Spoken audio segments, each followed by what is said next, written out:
Welcome back to my YouTube channel. आज हम start करने वाले हैं एनिमल किंगडम को। ठीक है, जितना ज़्यादा हो सके उतना ज़्यादा पढ़ाने की कोशिश करूँगा। इस चैप्टर के MCQ क्वेश्चंस को हम लास्ट में डिस्कस करेंगे। ठीक है, क्योंकि इसमें बहुत ज़्यादा पॉइंट्स हैं तो आपको लगातार याद करना है और लिखना है। ठीक है जी, तो स्टार्ट करते हैं। Animal kingdom chapter number 4 all diagrams NCERT, यानी कि इसके डायग्राम्स बहुत ज़्यादा इम्पॉर्टेंट है। ठीक है, डायरेक्ट एग्ज़ाम में पूछे जा सकते हैं। तो पहला है बेसिस ऑफ क्लासिफिकेशन। हम एनिमल किंगडम को क्लासीफाई कैसे करते हैं। ठीक है, तो उनकी बॉडी सिमेट्री से, नेचर ऑफ सिलोम प्रेजेंट है या नहीं उससे, patterns of digestive system, circulatory system, reproductive system, इन सब से हम उसको क्लासीफाई करते हैं। अब लेवल ऑफ ऑर्गेनाइजेशन, कौन कौन सा ऑर्गेनाइजेशन है, लेवल क्या है उनका। ठीक है, एनिमल का, तो उसको देख लेते हैं। सेलुलर लेवल होता है, देन उससे टिश्यू लेवल बढ़ता है, उससे बनता है organ level, then organ system बनता है, ऑर्गन सिस्टम से वेल डेवलप्ड बॉडी बनती है। सेलुलर लेवल पे cells are arranged as loose cell aggregates, ये टर्म नीट में आ सकता है तो ध्यान रखना। डाइजेस्टिव सिस्टम दो टाइप का होता है, एक कंप्लीट एक इनकम्प्लीट। कंप्लीट क्या होता है, digestive system contains mouth and anus, जिसमें माउथ और एनस दोनों दिखाई दे या डेवलप्ड हो। इनकम्प्लीट में क्या होता है, only one opening through which food enters and go out also. ठीक है, यानी कि इनकम्प्लीट वाले में जैसे कि ये एक ओपनिंग है, इसी से फूड आएगा, इसी से फूड बाहर जाएगा। ठीक है, तो ये इनकम्प्लीट वाला है। और ये माउथ है और ये एनस है, यहाँ से फूड एंटर करेगा, यहाँ से बाहर जाएगा। ये कंप्लीट डाइजेस्टिव सिस्टम है जी। अब सर्कुलेटरी सिस्टम भी दो टाइप का होता है, एक ओपन होता है, एक क्लोज होता है। ठीक, ओपन टाइप में क्या होता है, blood comes direct into contact with the cells और tissues within body cavity, इनमें बॉडी कैविटी भी पाई जाती है। ठीक है, और क्लोज टाइप क्या होता है, जैसे blood is circulated through the vessels well developed. हम क्या है, हमारे में क्या है, क्लोज सर्कुलेटरी सिस्टम, क्योंकि ब्लड हम में वेजल्स के थ्रू ट्रेवल करता है। ठीक है, सिमेट्री पढ़ लेते हैं आगे, क्या क्या सिमेट्री होती है। इससे क्वेश्चन डायरेक्ट आता है एग्जाम्पल से। एसिमेट्रिकल का मतलब क्या होता है, बॉडी को कहीं से भी काटो वो दो इक्वल पार्ट्स में डिवाइड नहीं होगा। जैसे लिखा हूँ वैसे ही लिखना, सबसे आसान भाषा है। एसिमेट्री का मतलब होता है बॉडी को कहीं से भी काटो दो इक्वल पार्ट्स में डिवाइड नहीं होगा।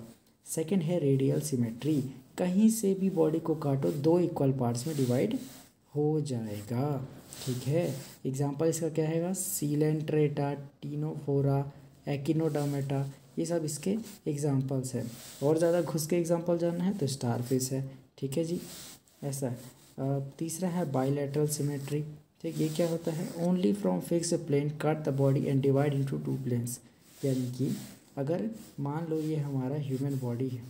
ठीक है, ये हमारा ह्यूमन बॉडी, इसको इस प्लेन से हम काटेंगे तभी ये लेफ़्ट और राइट पार्ट में डिवाइड होगा। तो इसलिए क्या है, हम बाइलेटरल सिमेट्री वाले हैं, जिसको किसी एक फिक्स प्लेन से काटे तभी वो दो पार्ट्स में डिवाइड होगा। एग्जांपल, ह्यूमन में मीडियन प्लेन पाया जाता है। अब आगे हम थोड़ा जर्म लेयर्स के बारे में डिस्कस कर लेते हैं। डिप्लोब्लास्टिक एंड ट्रिप्लोब्लास्टिक दो टर्म आया है यहाँ पे। तो डिप्लोब्लास्टिक एनिमल्स का मतलब animals with the cells are arranged into two embryonic layers, and external को एक्टोडर्म बोलेंगे, इंटरनल को एंडोडर्म बोलेंगे, आर कॉल्ड डिप्लोब्लास्टिक एनिमल्स, है ना। और ट्रिप्लोब्लास्टिक क्या होता है, this animals in which the developing embryo has three या third germ layer mesoderm in between ectoderm and endoderm are called triploblastic animals. तो डिप्लोब्लास्टिक एनिमल्स का एग्जांपल सीलेंट्रेट्स, टीनोफोरा, ये सब है। यहाँ पे कुछ लिखा है मैंने कि डिप्लोब्लास्टिक एनिमल्स क्या है, between endo and ectoderm and undifferentiated layer called mesoglea is present, ये नोट कर लेना। ठीक है, अलग से। और यहाँ पे नोट पे लिखा है Porifera is neither triploblastic not diploblastic because it contains cellular level of organisation, इसलिए पोरीफेरा में कुछ भी नहीं होता। ठीक है, ट्रिप्लोब्लास्टिक का एग्जांपल क्या है, प्लेटीहेल्मिन्थस टू कॉर्डेट्स, सारे के सारे आ जाते हैं भाई। ठीक है जी, और डिप्लोब्लास्टिक में सीलेंट्रेट और टीरोफेरा, बहुत सारे फाइलम हैं। पॉरीफेरा उसमें से पहला फाइलम है, वो सेलुलर लेवल ऑर्गेनाइजेशन होता है, इसलिए उसमें डिप्लोब्लास्टिक ट्रिप्लोब्लास्टिक नहीं होता। ठीक है जी, अब थोड़ा बॉडी कैविटी के बारे में पढ़ लेते हैं, जिसे हम सीलोम कहते हैं। तो सीलोम का मतलब क्या होता है, the body cavity which is lined by mesoderm and is called coelom. ठीक है जी, the animals processing coelom are called coelomates. तो सीलोमेट्स का एग्जांपल क्या है, एनालिड्स, आर्थ्रोपोडा, मोलस्का, एकाइनोडर्मेटा, ठीक है, hemichordata and chordata. Total 11 phylum होते हैं, उनमें से इन कुछ फाइलम्स को हम सीलोमेट्स कहते हैं क्योंकि इनमें सीलोम पाया जाता है। अब सीडोसीलोम क्या होता है या सीडोसीलोमेट्स क्या होता है वो जान लेते हैं। The body cavity is not lined by mesoderm, ठीक है, इंस्टीड इसके बावजूद mesoderm is present as scattered pouches, टुकड़े टुकड़े में प्रेजेंट होता है between ectoderm and endoderm. Such body cavity is called pseudocoelom. यानी कि सीलोम क्या होता है, देखो एक बॉडी कैविटी है ऐसे भरी हुई है, इसमें पूरी तरीके से अगर भरा होगा तो इसे हम बोलेंगे सीलोम, ठीक है। लेकिन अगर ये ऐसे टुकड़े टुकड़े में भरा हुआ है तो इसे हम बोलेंगे सीडोसीलोम, ठीक है जी। और वही चीज़ यहाँ पे प्रेजेंट है, तो इसे ऐसे एनिमल्स जिसमें सीडोसीलोम होता है उसे एनिमल्स को क्या बोलेंगे, सीडोसीलोमेट्स। और इसका एग्जांपल है एस्केलमेंथिस। ये नीट का क्वेश्चन है जी, याद कर लो, राउंड वॉर्म्स यही आया था, ठीक है। अब आगे हम एसिलोमेट्स का एग्जांपल क्या है भाई, एसिलोमेट्स क्या होते हैं, जिनमें सीलोम होता ही नहीं है, animals without body cavity. Example एक ही है, प्लेटीहेलमिन्थिस, फ्लैटवर्म्स। ए सीडोसीलोम का एग्जांपल क्या था, राउंड वॉर्म्स, एस्केलमेंथिस। एसिलोमेट का एग्जांपल क्या है, प्लेटीहेलमिन्थिस, दैट इज फ्लैटवर्म्स, याद रख लेना प्लीज़। आगे हम सेगमेंटेशंस की बात करते हैं। तो body is externally internally divided into segments, दोनों तरफ से डिवाइड होता है सेगमेंट्स में विद सीरियल रिपीटेशन, ठीक है। The body shows this pattern called metameric segmentation. ऐसा पैटर्न अगर कोई बॉडी दिखाता है तो उसे मेटामेरिक सेगमेंटेशन कहते हैं। This phenomenon is called metamerism. देखो अर्थवॉर्म देखा है आपने, अर्थवॉर्म का बॉडी कैसे होता है, इस टाइप से, ठीक है। ये जो इसको बोलते हैं ना, ये सेगमेंट्स है भाई। और ऐसा प्रॉपर्टी जिस एनिमल में होता है उसी को मेटामेरिक सेगमेंटेशन कहते हैं, और इस फिनोमिनन को क्या बोलते हैं, मेटामेरिज्म, ठीक है। अब नोट में क्या लिखा है भाई, देखो पहला नोट है, notochord found in chordates and it is mesodermally derived from rod like structure, ठीक है। सेकंड क्या है, non chordates Porifera to Echinodermata. देखो हमारे एनिमल किंगडम के अंदर हमारे पास टोटल किंगडम कितने थे, 5 किंगडम थे, उनमें से एक क्या था, एनिमल किंगडम। एनिमल किंगडम के अंदर आता है 11 फाइलम, ठीक है। 11 फाइलम में से नॉन कॉर्डेट्स कितने हैं, पॉरीफेरा टू एकाइनोडर्मेटा जो कि है 10, ठीक है। और एक अकेला जो है वो होता है कॉर्डेट्स, जिसमें नोटोकॉर्ड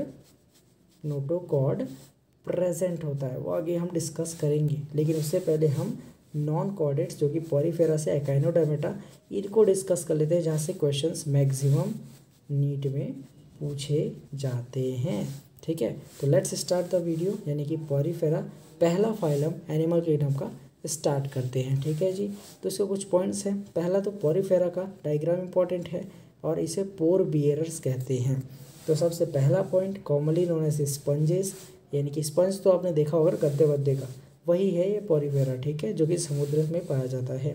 जनरली मरीन होता है, समुद्र में होता है, मोस्टली असिमेट्रिकल बताया, ये इनकी सिमेट्री एसिमेट्री होती है, कहीं से भी काटो डिवाइड नहीं हो पाएंगे। तीसरा, having cellular level of organisation, इसलिए ट्रिप्लोप्लास्टिक की बात ही कोई नहीं करेगा। चौथा पॉइंट क्या है भाई इसका, दे हैव वाटर ट्रांसपोर्ट और कैनाल सिस्टम, रेस्पिरेशन, एक्सक्रीशन, सभी चीज़ें इसी के थ्रू आती है। पांचवा, वाटर एंटर्स थ्रू ऑस्टिया, एक इनका माउथ होता है ऑस्टिया, इनटू द स्पॉन्जोसेल कैविटी, इसको पेट मान लो उसका, ठीक है। वैकेंट या खाली स्पेस को हम स्पॉन्जोसेल कैविटी कहेंगे इनमें। And go out through osculum, ये क्या है उनका एनएस मान लो, ठीक है। ऐसे मानना वैसे सपोज करना है, ठीक है। लेकिन इनमें ऑस्टिया को माउथ मान लो, स्पॉन्जोसेल कैविटी को पेट मान लो, ऑस्क्यूलम को उसका एक्सक्रेटरी पार्ट मान लो, ठीक है जी। ऑस्टिया और ऑस्क्यूलम जो है भी दिखाऊंगा आपको, टेंशन मत लो, ठीक है।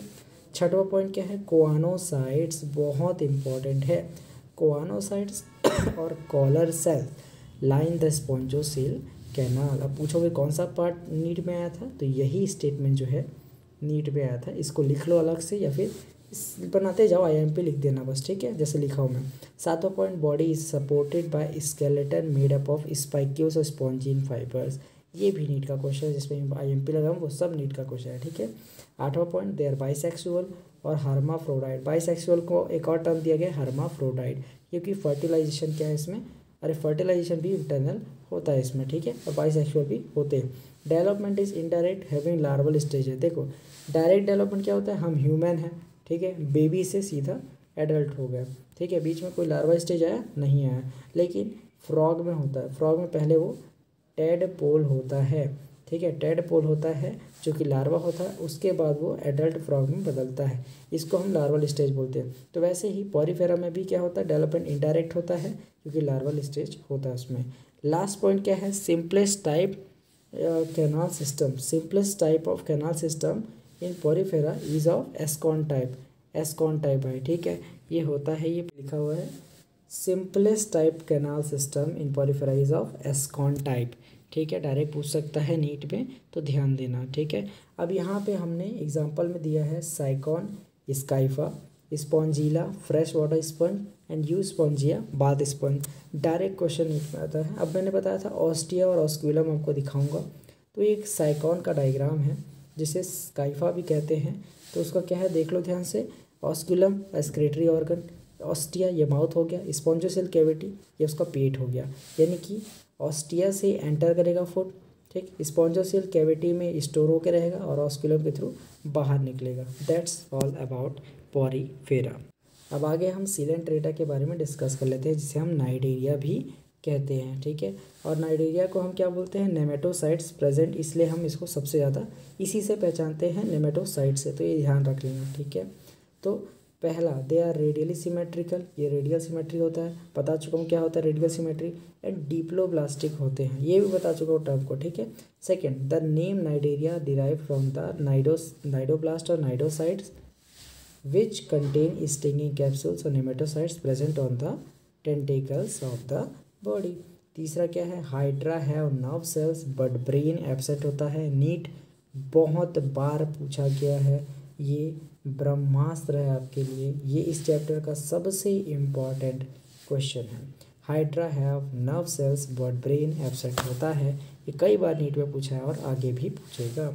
चौथा point, exhibit tissue level organisation and digestion is incomplete, that is single opening for intake and outlet. बता चुका हूँ यार, बताने की ज़रूरत नहीं है, और ठीक है।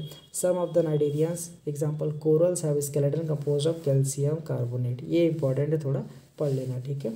छठवां point, they exhibit two basic forms, polyp and medusa. अब इसके बारे में थोड़ा बता। पॉलिप जो होता है ना जी, ससाइल होता है, स्टैटिक होता है, मूव नहीं कर सकता, सिलेंड्रिकल होता है लाइक हाइड्रा एडेम्सिया, ये अटैच होते हैं सबस्ट्रेटम से जुड़े होते हैं लाइक प्लांट के जैसे, ठीक है। ये सबस्ट्रेटम इसको बोलते हैं प्लेस ऑफ अटैचमेंट, इससे जुड़े होते हैं और ये फ्री स्विमिंग नहीं होते। मेड्यूसा क्या होता है, अम्ब्रेला शेप का होता है, फ्री स्विमिंग होता है लाइक ऑरेलिया और जेलीफिश। जेलीफिश जानते हो भाई, जेलीफिश कैसे दिखता है, ऐसे दिखता है, ठीक है, ऐसे कुछ दिखता है, उसके नीचे ऐसे ऐसे होते हैं, तो ये ऐसे ऊपर उड़ते रहता है, ठीक है, समझ रहे हो ना, देखे होगे जेलीफिश, तो वो क्या होता है, मेड्यूसा का एग्जांपल है। और पॉलिप का एग्जांपल क्या है, हाइड्रा, ठीक है। अब यहाँ पे एक पॉइंट है सातवां, दे show metagenesis that is alternation of generation. Polyp बनाता है मेड्यूसा ए सेक्शुअली, ठीक है, और मेड्यूसा बनाता है पॉलिप को सेक्शुअली। एग्जाम्पल इसका क्या है, ओबेलिया, ये बहुत इंपॉर्टेंट है जी, ठीक है। अब एग्जांपल्स आपको इस नाइडेरिया से या फिर वो सिलेंट्रेटा से कौन कौन सा करना है, Physalia Portuguese man of war, Adamsia sea anemone, Pennatula sea pen, Gorgonia sea fan, cell wall absent, ये नीट में आया है और आएगा, इंपॉर्टेंट है। गॉर्गोनिया सी फैन जिसमें सेल वॉल एब्सेंट होता है, नीट का क्वेश्चन है। लास्ट है मेंड्रीना ब्रेन कोरल होता है, गॉर्गोनिया सी फैन है, सेल वॉल इसमें एब्सेंट होता है, ये बहुत इंपॉर्टेंट, इसको याद रखना। गॉर्गोनिया सी फैन होता है, इसमें सेल वॉल एब्सेंट होता है, ठीक है जी। अब टीनोफोरा को जल्दी से कंप्लीट कर देते हैं। तो टीनोफोरा में हम देखेंगे कुछ पॉइंट्स। पहला, आल्सो नोन एज सी वॉलनट्स और कॉम जेलीज, थोड़ा थोड़ा इंपॉर्टेंट है, ठीक है, याद कर लेना, उतना ज़्यादा इंपॉर्टेंट नहीं होता। They are marine, radially symmetrical, diploblastic, exhibit tissue level of organization. तीसरा point, reproduce only by sexual reproduction, ये इंपॉर्टेंट है। बोलेगा कौन से फाइलम में सिर्फ सेक्सुअल रिप्रोडक्शन होता है, तो वो है टीनोफोरा भाई, ठीक है, टीनोफोरा में ओनली सेक्सुअल रिप्रोडक्शन होता है।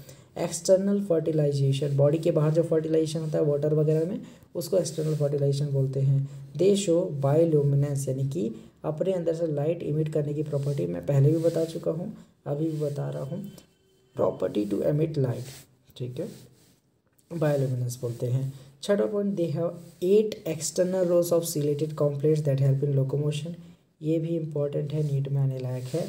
एग्जाम्पल आपको 2 करने हैं, प्लूरोब्रांकिया एंड टीनोप्लेना। ठीक है जी, यहाँ पे ख़त्म होता है अपना क्या, टीनोफोरा।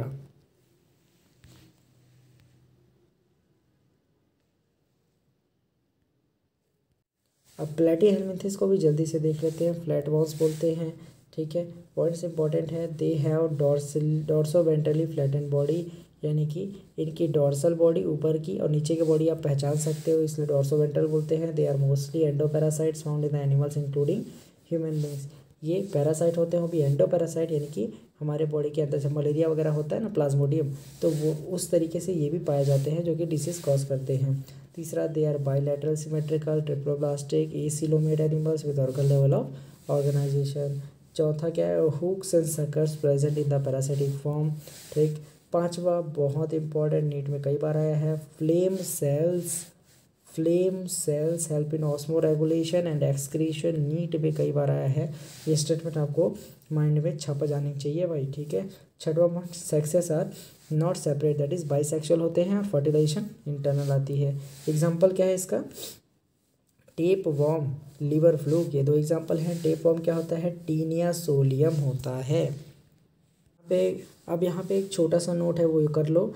सोलेनोसाइट्स या flame cells are the main excretory structures in platyhelminthes. ये नीट में कई बार आया भाई, और आपको बहुत ज़्यादा इंपॉर्टेंट है आपके लिए, इसको याद रखना ज़रूरी है। सोलेनोसाइट्स बोल देगा या फ्लेम सेल बोल देगा, आपको टिक करना है प्लेटीहेल्मिंथेस आँख बंद करके। इसके आगे हम पढ़ेंगे नेक्स्ट वीडियो में एस्केलमेंथिस के बारे में, और यहीं से स्टार्ट करेंगे नेक्स्ट वीडियो। ठीक है, तब तक के लिए जय हिंद, जय भारत।